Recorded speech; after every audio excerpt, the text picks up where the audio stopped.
जो चीज़ 200 रुपये में बुकिंग होनी चाहिए, क्या उसके लिए आप 1000 रुपये स्पेंड कर रहे हैं? ये काफ़ी इंपॉर्टेंट है बिजनेसेस में ये समझना कि ऐड अमाउंट कितनी होनी चाहिए। हम लोगों ने 70 प्लस क्लाइंट्स के साथ काम किया है और अब मैं आपको ये बोल सकता हूँ क्या राइट ऐड बजट होनी चाहिए आपकी बिजनेसेस के लिए। इसके लिए मैं आपको डिटेल में समझाता हूँ क्या एक मैथमेटिकल फार्मूला होता है। ऐड बजट कोई फिक्स नहीं होता, ये डिपेंड करता है काफ़ी सारे पैरामीटर के ऊपर, जैसे कि डिमांड क्या है, प्राइसिंग क्या है, आपका कन्वर्सेशन सिस्टम कैसा है, बिजनेस मॉडल कैसा है, और भी कुछ पैरामीटर होती है, वो मैं आपको लास्ट में बताता हूँ। ये डिस्कस करने के लिए हम 4 मॉडल को कंपेयर करते हैं। पहला ऑप्शन हो गया एक विला मतलब होम स्टे टाइप में। सेकेंड ऑप्शन हो गया एक प्लेटफॉर्म जहाँ पे मल्टीपल विला मिलती है और जिसका प्राइस इन मिड रेंज है। थर्ड में जिसका प्राइस हाई रेंज है, और चौथा में एक कोई भी एक मिड रेंज का एक होटल है। तो ये चारों चीज को कंपेयर करते हैं कि क्या ऐड बजट होनी चाहिए। ये डिस्कस के लिए एक्सेल पे चलते हैं। यहाँ पे मैंने एक्सेल बनाया है और यहाँ पे आप जैसे देख रहे हैं पहला कॉलम पे है सिंगल विला, फिर आपका हो गया मल्टीपल विला, फिर उसका हाई रेंज वाला, और फिर हो गया मिड रेंज होटल। अब कुछ बिजनेस इनपुट समझते हैं हम। लेट सपोज करिए एक सिंगल विला है, तो विला में क्या होता है कि जनरली पूरा विला एक बार में बुक होता है, तो एक villa as a single unit वो लोग सेल करते हैं। और एक प्लेटफॉर्म है, लेट सपोज करिए वहाँ पे आपका टोटल 20 विला है। एक थर्ड प्लेटफॉर्म है जहाँ पे हाई रेंज है, उसके पास भी 20 है, और एक होटल है जिसके पास 20 रूम्स है। अब वो चाहता है कि डिजिटल मार्केटिंग के थ्रू उनका एक सेल आए डेली। अब ये चाहता है कि 10 सेल आए, 10 सेल आए, 10 सेल आए, और बाकी 10 अलग अलग पैरामीटर से आ सकते हैं जैसे कि ऑफलाइन ये सब। और एवरेज टिकट साइज यदि मैं एग्जांपल के लिए पकड़ूँ, लेट सपोज करिए एक सिंगल विला का 8000 है, और मिड रेंज में भी 8000 पर विला है, और हाई रेंज का 28000 पर विला है, और एक होटल का रूम प्राइस है 3000। अब एक ऑर्गेनिक बुकिंग टेंडेंसी ऐसा चलता है, जो सिंगल विला होगा बाय डिफॉल्ट लोग वहां पे जाना चाहेंगे, क्योंकि होटल से सब लोग बोर हो चुके हैं। अब कंसेप्ट क्या है कि लोग चाहते हैं अपने फैमिली के साथ, फ्रेंड्स के साथ पूरा स्पेस एक साथ वो एंजॉय करने के लिए। तो विला के लिए हाई टेंडेंसी होता है, प्लेटफॉर्म है तो मच हाई होगा। अब क्योंकि प्राइस हाई है तो वहाँ पे मीडियम हो सकता है, क्योंकि इंडिया पे मोस्टली लोग बजट फ्रेंडली होते हैं। और होटल में लो होगा बाय डिफॉल्ट, क्योंकि होटल में एज सच कुछ यूनिक नहीं रहा है। और अभी तक मेरा एक्सपीरियंस ये कहता है कि आइडियल जो कॉस्ट पर लीड आती है वो सिंगल विला पे 15 रुपीज़ आती है। यही आपका प्लेटफॉर्म रहेगा तो 12 रुपये आएगा, हाई रेंज का रहेगा फिर 20 रुपये आएगा, और होटल रहेगा तब जाके आपको 25 रुपये के आसपास आने वाला है। और यदि आपका टेलिंग कॉलिंग सिस्टम अच्छा है, देन आप एक्सपेक्ट कर सकते हैं कि 8% का बुकिंग, विला में 10 से 12%, इसमें 6 से 7%, और इसमें 3 से 5%। अभी हम समझते हैं क्या करंट परफॉर्मेंस मैट्रिक चलता है। लेट सपोज सब लोग 1000 रुपया डेली स्पेंड लगाते हैं, और मैं कैलकुलेटर खोलता हूं पहले। 1000 रुपये के हिसाब से उनका 15 रुपये पे लीड आता है। इट मीन्स 66 लीड्स आएगा डेली। उसमें से यदि मैं 8% का कन्वर्जन रेट मानूं, मल्टीप्लाइड बाई 8,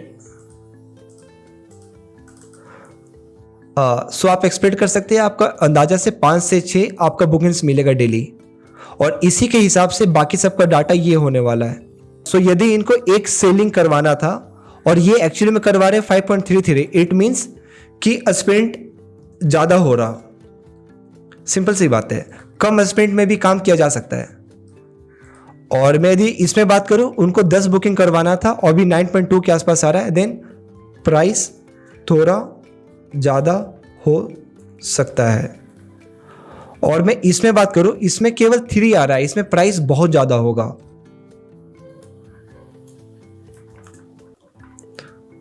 और इसमें भी सेम चीज़।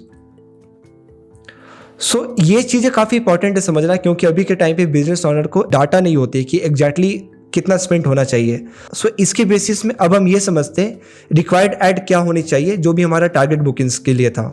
इसके लिए सिंपल सा मैथ है, जैसे कि मैं एक पहले की बात करूँ, 5.33 बुकिंग्स के अंदर मुझे 1000 रुपया स्पेंड हो रहा था, तो एक बुकिंग के लिए मुझे कितना लगने वाला है, 1000 डिवाइडेड बाई 5.33। तो कैलकुलेटर एक बार खोल लीजिए यहाँ पे, 1000 डिवाइडेड बाई 5.33। इनको चाहिए जस्ट 187 रुपीज़ केवल। हाँ, तो अभी मैं सेकंड की बात करूँ, तो सेकंड पे क्या है कि मुझे 9.2 के हिसाब से, देखिए यहाँ पे आप चले जाइए, 9.2 आपका बुकिंग आ रहा है, 1000 बाई 9.2 वो आपका आता है 108। इसके लिए मैं कैलकुलेटर खोलता हूँ वापस से, तो 1000 डिवाइडेड बाई 9.2, तो इतना होने वाला। और मुझे टोटल 10 बुकिंग करवाना था, मल्टीप्लाइड बाई 10, तो मुझे लगने वाला है 1086। अब मैं थर्ड की बात करूं तो थर्ड में कितना था मेरा, बुकिंग्स मेरा आ रहा था 3.25 और पैसा मेरा अगेन 1000 जा रहा था। सो यहाँ पे अगेन यहाँ पे आ जाइए, 1000 डिवाइडेड बाई 3.25 मल्टीप्लाइड बाई 10। सो आपको यहाँ पे रफली देना होगा 3076। और मैं इसमें बात करूँ, इसमें भी सेम चीज़ है, 1000 डिवाइडेड बाई 1.6 मल्टीप्लाइड बाई 10। इसमें आपको लगाना पड़ेगा 6250। सो ये एक राइट अमाउंट है यदि आपको 10 रूम बुकिंग करवाना है। सो यदि आप एक्सपेक्ट करें केवल 1000 रुपये पे आपका 10 रूम बुकिंग हो जाएगा तो वो गलत एक्सपेक्टेशन है।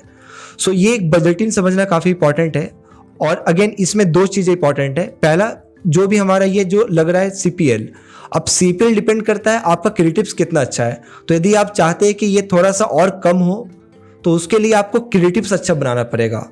और आप दूसरा चाहते हैं कि कन्वर्जन रेट आपका ज़्यादा बढ़े, उसके लिए आपको अपना टेलीकॉलिंग टीम अच्छा लगना पड़ेगा।